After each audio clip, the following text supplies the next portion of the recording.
Welcome to the Greg Bennett Show. I'm your host, Greg Bennett. And this is part 2 of the 2-part special edition with the one and only, the remarkable Lucy Charles-Barclay. I think you're going to really enjoy part 2. We start with a lot of fun rapid-fire questions, and we then dive a little bit deeper into her team and her relationships and how she operates at such a high level. I think you'll be surprised at just how important team is for Lucy and the way she operates. A little bit of housekeeping before we go on. Firstly, thank you so much for listening. I truly appreciate it. If you are enjoying the show, you'd be doing me a huge favor if you could share it on your social platforms. And I also really appreciate any feedback you have. I am trying to get better. I always want to be improving. So any feedback you have, good or bad, I will be happy to listen to it. And finally, if you do have any follow-on questions for Lucy, you can go to AnyQuestion.com/Lucy. And then you can go sign up for free for a month, and you can ask Lucy any questions there, and also look at answers that she's already got on the platform. And she's in video format, so you'll be able to see her, unlike on the podcast here where we do audio only. I hope you enjoyed this part 2 of the 2-part series as much as I did. And remember, success comes to those who endure just one moment longer.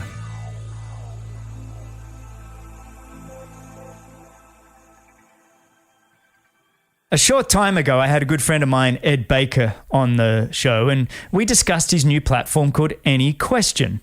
Now, Ed is the former head of international growth at Facebook, and then he moved across to a small little startup called Uber and became the head of growth and product at Uber. His reputation is quite remarkable, and his new product, his new platform that he's built called AnyQuestion is something that you got to go check it out. You can go ask experts across numerous categories questions. You can listen to their answers that they've already answered from other people's questions. It's all video based, so you can see the experts answering them. And today's guest, Lucy Charles-Barclay, is on the site. So you can listen to this podcast. If you have any follow-up questions, you can go ask her questions there, listen to her answers from other people as well, and go check it out. Right now, you can go use anyquestion.com/Lucy.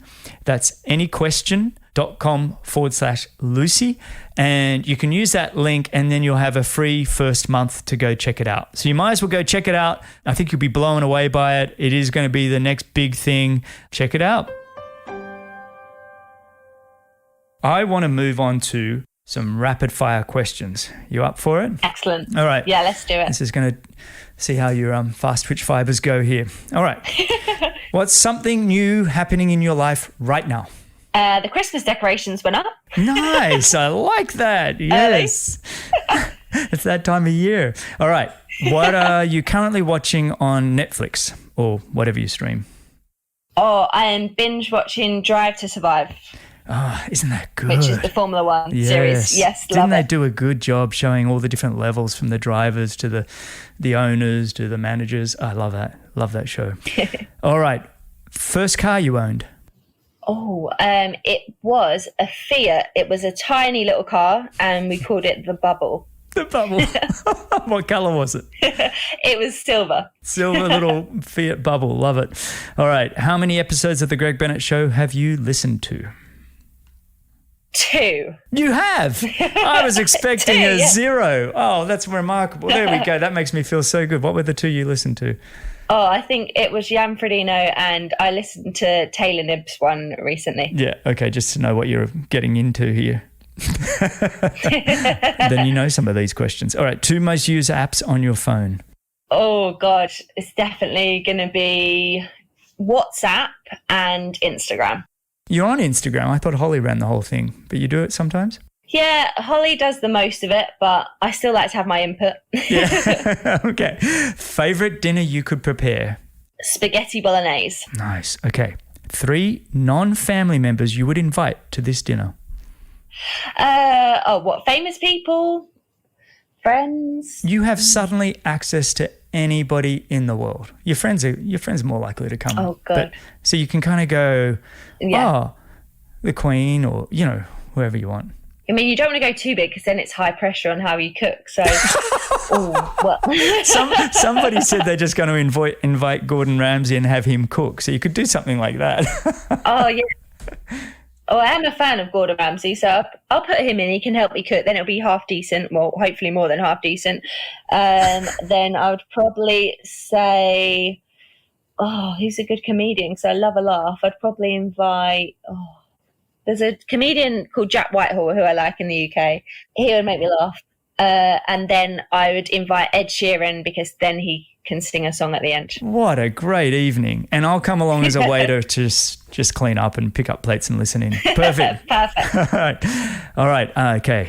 What is the last Google search you've just done? Oh, it's probably something to do with Christmas decorations because we've gone OCD on this.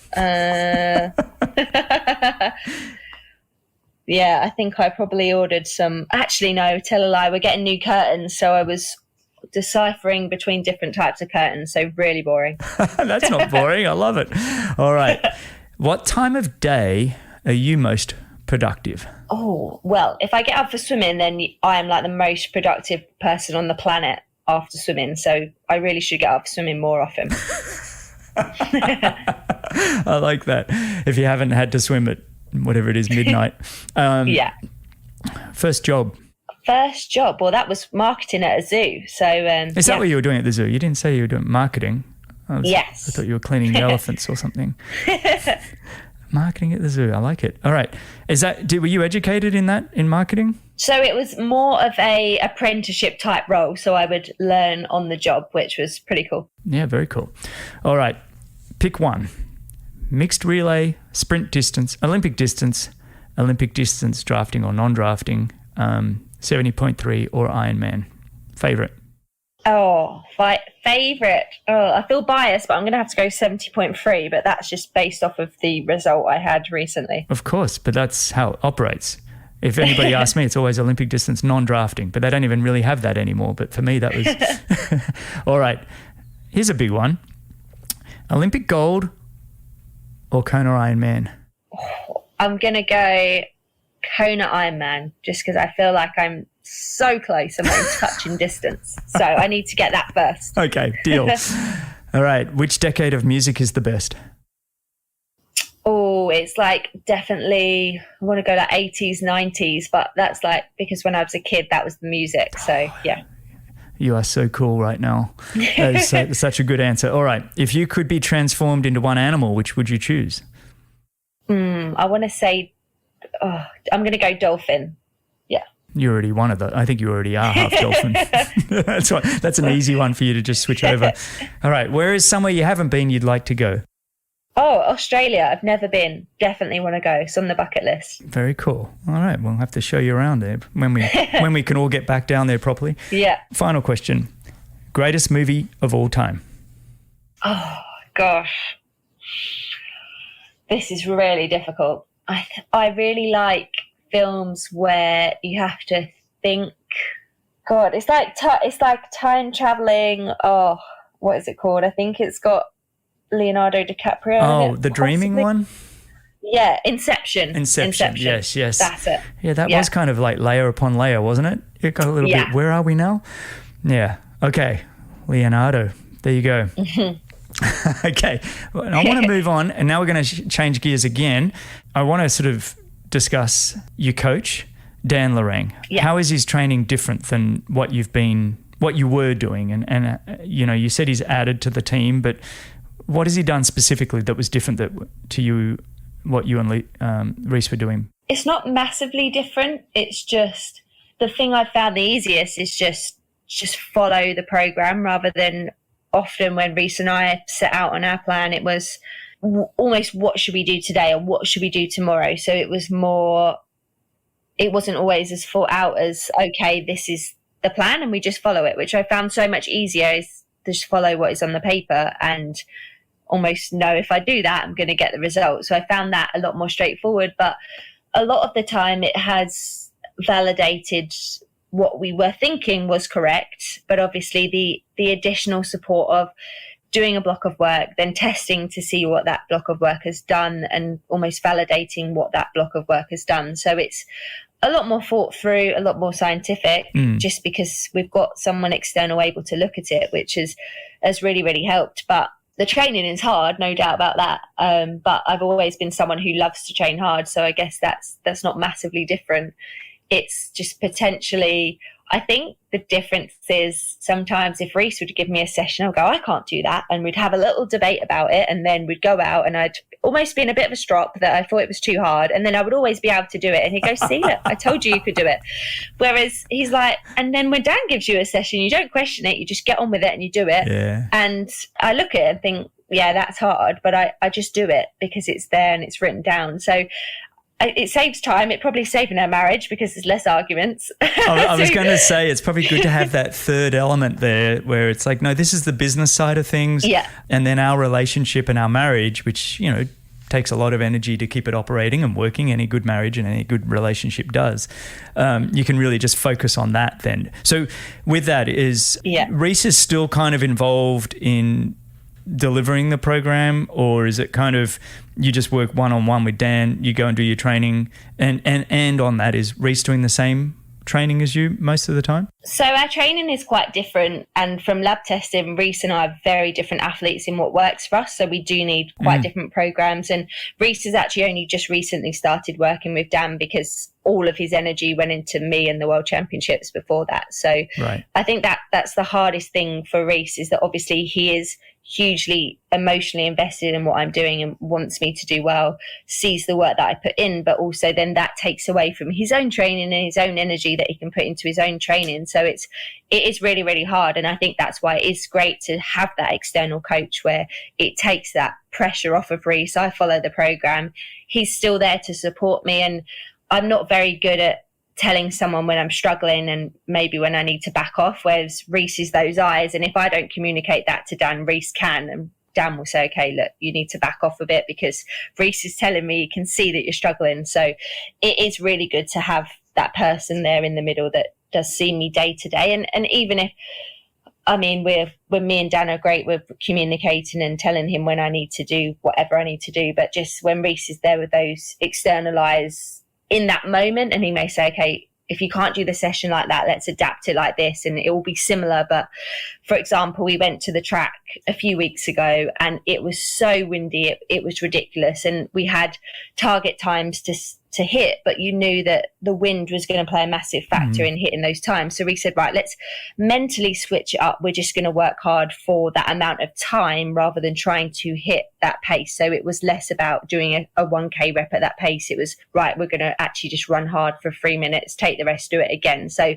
you didn't have that mentally, but I'm just not hitting the pace, I'm rubbish today. So he's very good at kind of switching it up and making it easier for me to hit what I need to hit, but taking away the mental struggling, I think. Yeah, it's interesting that trying to hit paces, and that's why I actually stopped in 2000. I stopped doing any track workouts, and I went everything to fartlek and just went, cross country. And because I was so hard on myself trying to hit times, and I was like, you know what, let's just go do, instead of trying to hit a 250-minute K on the track or whatever, let's just go and do 10 by 3 minutes cross country, and it's freeing. Man. You can run it with speed. You can use the downhills, uphills, tailwind, headwind, and it's freeing. So I get that. Okay, going back to, I want to actually focus a little bit on you and Reese, because a married couple, both being professional triathletes, sounds very familiar to the life I've just led. And I'm curious how you guys are able to manage this in a way that, do you find yourself being Lucy the athlete and Lucy the wife and playing two different roles, or do they flow over to each other? Do you guys have rules? How are you guys able to keep because you know what I mean by rules? It's like, okay, we're not going to talk about triathlon at dinner or something like that. Do you do anything like that? Yeah, we definitely have those two distinct roles where it'll be the athlete and the coach talking, and then husband and wife talking. And I feel like we find it very easy to switch between the two. And I feel like we've always kind of had that role. Even when I was swimming, Reese was the person I would look up to. I'd ask for advice. So he almost always was that coaching role that outside of our relationship, I could just say, right, okay, on a sporting terms, what would I do here? What would you recommend? So we've always had that relationship, and it's always worked well. I've always trusted what Reese has said. So, and I know he will always just tell me straight. He's never going to lie to me. He always tells me what I don't want to hear, which not many people will tell you that. And he'll tell me exactly what I need to do. So I just always trust in that. And we are very good at the same time as saying, right, we're not talking about triathlon anymore. We're switching off from that, and talk about something else. So I feel very lucky that we've always been able to do that. And yeah, there's times when it's definitely hard, especially when we're both racing and we're both under pressure and tired. I'm very lucky that a lot of the and tired and hungry. Yeah. But I feel really fortunate that for a long time Reese has put my career first, helped me get to where I've got to. But I feel like I say it a lot, he deserves to have his chance as well, because the work that he puts in and what I see him doing in training, I'm inspired by and motivated by. So I really do hope that he gets the opportunity to race at the level he deserves as well. And hopefully by bringing on that external coach in Dan, it will allow Reese to kind of get that chance to race at that level as well. No, that's beautifully said. I like all of that. Yeah, it's funny when you have each other, it can help you each get out the door. When you see, I always found Laura had far more discipline. She would like clockwork out the door, and sometimes be like, okay. But at times you can also bring each other down to go, I don't think I want to go out this afternoon. Yeah, me either. I don't know if you guys do the same, but sometimes like, I don't want to have to keep doing it. So it can work both ways. On that, you have more than Reese in your life, though, in your family. Your sister Holly, who I just think is doing phenomenal work. I can't say enough about Holly. I think the work she seems to do with the Instagram, the YouTube, all the competitions that she has, they're all next level. But being that she's your sister, how does that relationship work and how did it actually start? So my sister obviously is a bit younger than me, and she just finished her degree in photography around the time of Kona 2019. So it must have been a bit earlier than that, because she actually did go and get a few other jobs before she worked for us. And she was struggling in those jobs. It wasn't really what she wanted to do. And we said, well, why maybe try and work with us? Like we really would like to do better on our media. We'd love to do a YouTube channel, and you'd be a great person to do it because you know us so well. And obviously she knows me so well that she would be able to put together media that really does represent who I am. So we brought her out to Hawaii. It was her 21st birthday. And we was like, right, well, you can come out, see what it's about, and spend your birthday there and kind of get some experience, learn off some of the other amazing videographers. Talbot was there, and Talbot obviously is amazing at what he does. And he was offering Holly advice, which was lovely.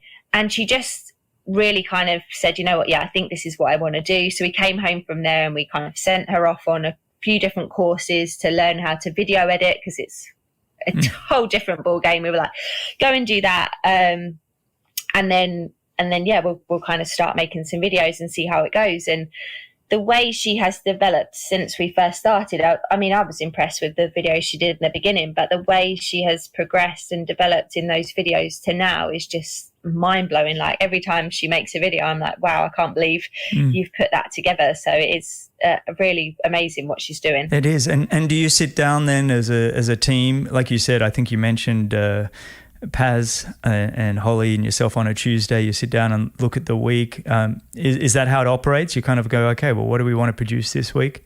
Yeah, I mean, we do operate like a business. We have so many requests coming in for different pieces of media and different sponsor requests to do something. So if we do not have these meetings where we keep everything in order, I think no one would know what anyone's doing. So it is really important that we all know what each other's doing, what we're working on. Obviously, first and foremost is mine and Reese's training. We have to get that done, and then we can kind of look at how the media is going to fit around that. And yeah, it is a real kind of working mechanism, getting everyone on board and what we're doing. But we couldn't do it without the team. We need the team to make it happen. So we're very lucky that we have these people that are able to help us. It's amazing what you have to do now as a professional athlete. It's 20 years ago you had to win a race and you get a magazine cover and then you go back about your training. Now, you need to have content that's fresh and new and changing and evolving, whether that's YouTube or Instagram. And it really is. It's amazing the amount of work that you guys put into it. And I think, from what I saw, you got 400,000 plus followers. That grew very, very quickly over the last couple of years. Has that grown even more since your 70.3 win? Probably a small amount. I think, the triathlon audience, I mean, if you're in triathlon and you wasn't following me before that, I don't know where you would have been. So I don't. That's true, Greg. What a stupid question. Gee whiz. All right, moving on, whatever. Okay. Other people in your parents, you mentioned them earlier. Are they close by? Are they around and involved? They understand triathlon now since 2014?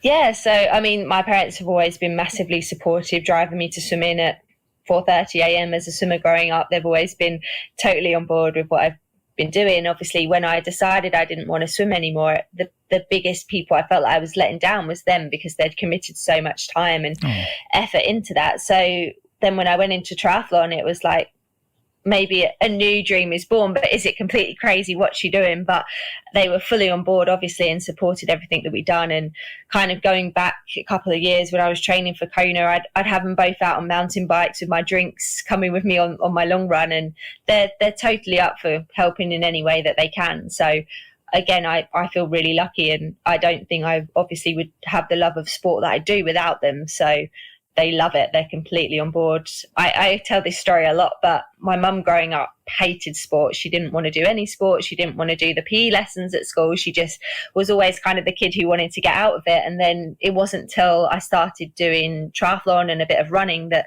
she got into running and found out she was actually really, really good at it. And she's been running park runs, beating my dad at everything that she does. My poor dad has to try and keep up with her now. Poor guy. And yeah, she's just has this amazing kind of talent for running, which who knows what that might have been if she'd actually done sport as a kid. But maybe that's actually where my genes for sport come from. Oh, that's brilliant. Well, good on your mum. I think that's fantastic. And I feel for your dad. It's all women in the house. Do you have any brothers? No, he's very much outnumbered by the ladies. Oh, mate, my heart bleeds for you, buddy. Hang in there. I'm just kidding. And the rest of the team, who else have you got? You said you've got a pretty big team. Paz, you mentioned. Who's Paz? Yeah, so we've got Paz on the team. Paz was actually a really talented rafter. He went to some world championships in rafting, so he has a lot of experience in sport. He also used to manage the whitewater rafting Olympic venue near us, so he's very experienced in that. But he pretty much deals with anything that comes in. It's just organising it. And then kind of above Paz, we also have my manager, Evan, who he deals with all the contractual side of things. So it almost takes a little bit of work off of Evan that Paz can then deal with keeping the sponsors happy. Evan just deals with kind of bringing the sponsors in and the contractual side. So Paz does a huge job. I mean, the amount of things that come in, I think more probably comes in now because we do have Paz. So our sponsors know that we have someone that can also deal with those jobs and make sure that they get done. But we definitely keep him busy. And yeah, his job role is kind of, you couldn't really define his job title, to be honest, because he's doing everything, whether that might be on a bike with water one day, cleaning the bike the next day, or then speaking to bike sponsors the next day. Yeah.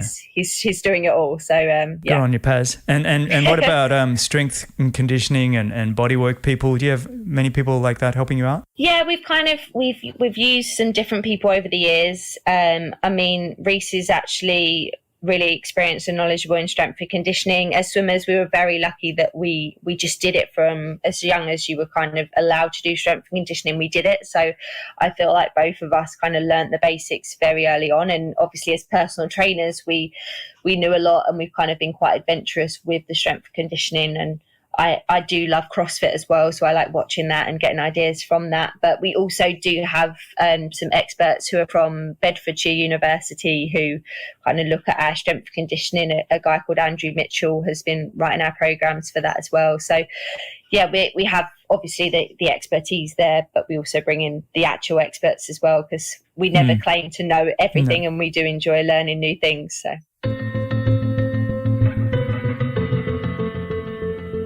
Just a quick reminder to go check out AnyQuestion. You can use AnyQuestion.com/Lucy to get a free month and go ask any questions and go listen to any answers across the whole platform.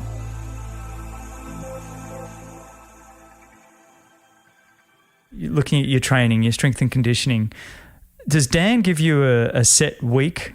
Like you said, Tuesdays are kind of a typical day you mentioned earlier in part one of the show. But do you have a definite week that you follow? Or is it changing up all the time?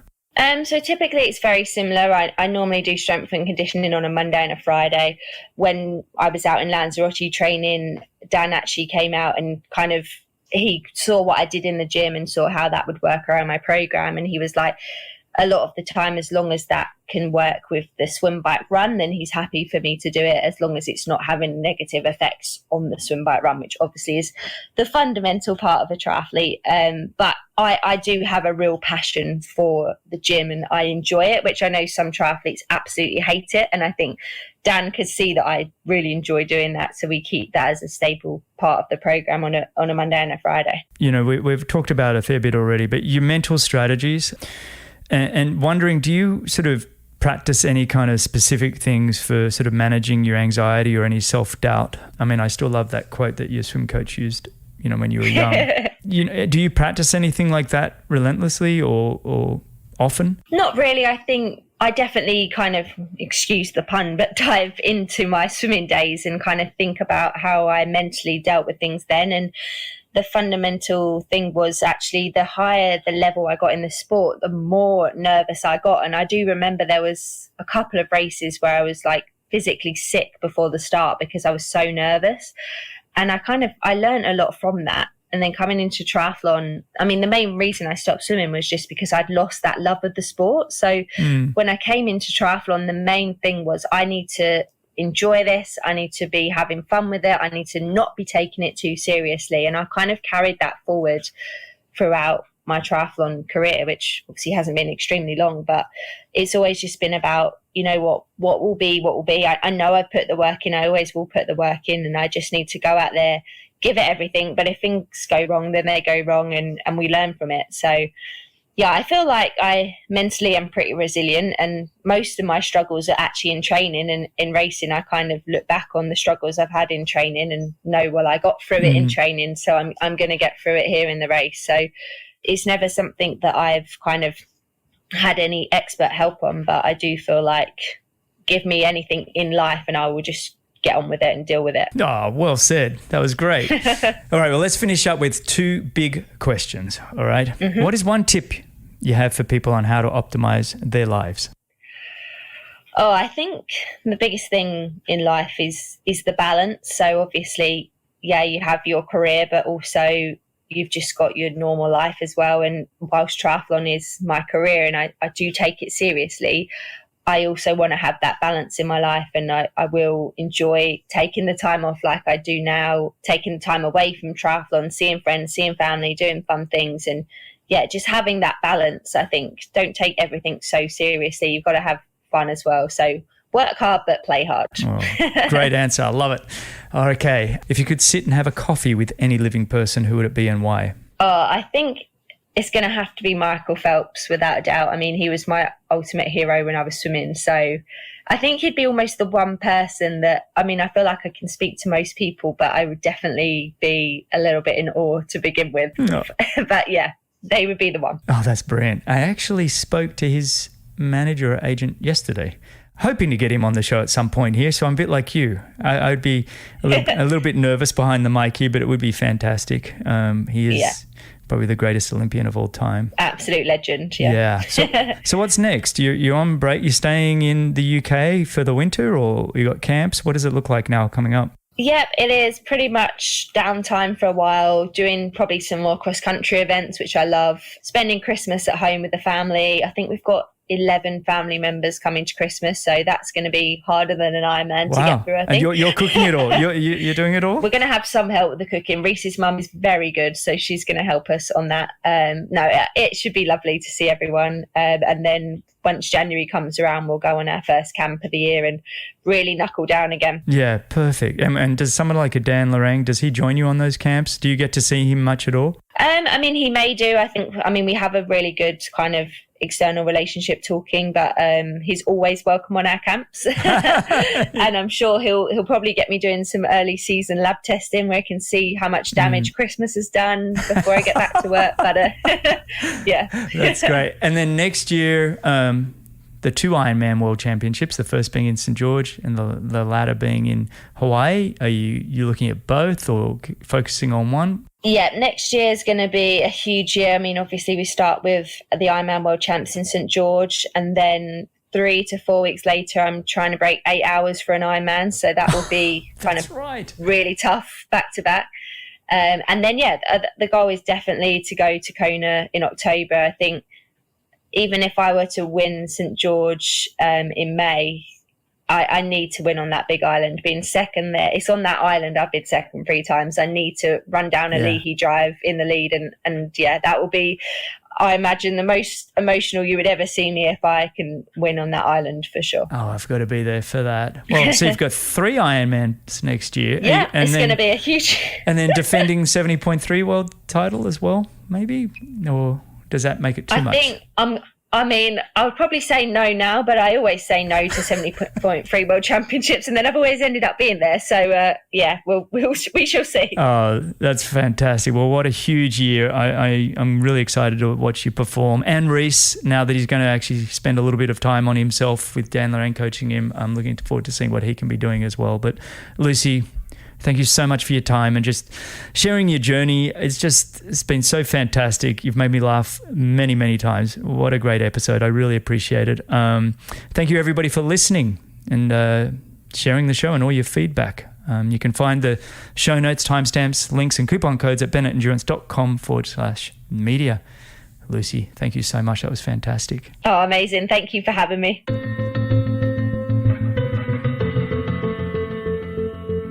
Well, that's a wrap. Part 2 of the 2-part special edition with Lucy Charles-Barclay. The 100th and the 101st editions of The Greg Bennett Show are now in the can. I hope you enjoyed the episode as much as I did. It was a real thrill. I'm hoping next time we get to do it in person, but just absolutely delightful to have this conversation with Lucy. As I mentioned throughout the show, you can go and ask Lucy any questions on the AnyQuestion platform. If you go to anyquestion.com/Lucy, you can actually go use that link and get a free month and then sign up for the year. Ask Lucy any questions, see her answers already, and ask all the other experts on the platform any questions, and they'll get back to you in video format. So go check that out. But again, thank you so much for listening and sharing. I truly appreciate it all. And keep the feedback coming. Cheers. Thanks a lot for listening. If you enjoyed the show, your support would truly be appreciated. You can visit the Patreon page, or you can subscribe with your podcast app of choice. Don't miss the next episode, so subscribe and be notified. For show notes, if you want to know more, please visit bennettendurance.com. I'm Phil Liggett, and on behalf of Greg Bennett, here's to the next time, and I hope you will join Greg again very soon.